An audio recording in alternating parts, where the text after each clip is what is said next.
Здравейте, скъпи сънародници! Честито новогодишни празници! Минали и предстоящи! Честито новата година! Нова година, нов късмет!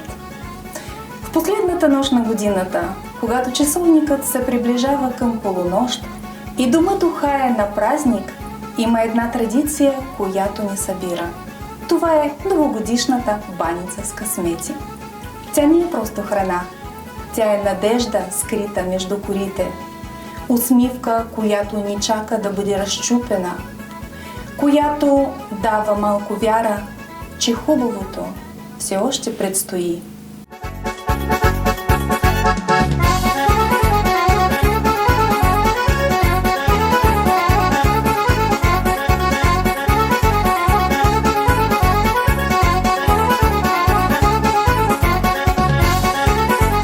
Докато редим корите една по една, не просто правим баница.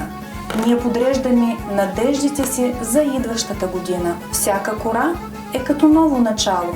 Крехка, бяла и пълна с възможности. Между тях слагаме сиренето и яйцата, но е нещо много по-важно – вярата, че доброто се споделя и умножава. Баницата с късмети не е просто ястие, тя е обред. Тя събира семейството около масата, точно както някога е събирала поколение наред около огнището. Кръглата й форма символизира вечния кръговрат. Годината се затваря, нова започва, а ние сме в центъра на този кръг, готови да посрещнем каквото ни поднесе съдбата. Късметите се слагат внимателно, защото всеки от тях носи дума, а думите имат сила. Здраве, любов, пътешествие, успех. Това не са просто листчета хартия, а малки обещания, прошепнати от традицията. Затова ги увиваме добре, както се пазят мечтите, докато дойде времето да се сбъднат.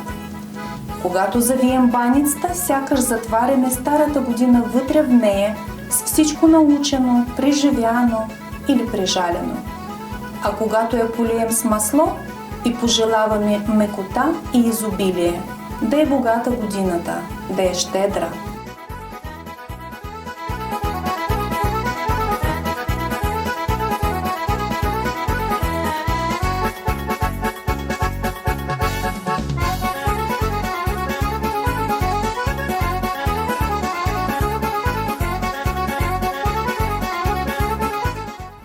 Мили приятели, скъпи домакини, мили наши деца, накрая, докато се пече баницата и домът се изпълва с аромат. Знаем, че магията вече е започнала, защото баницата с късмети, тя ни предсказва бъдещето, а тя ни напомня, че го създаваме заедно всички с топлина, споделеност и малко вяра.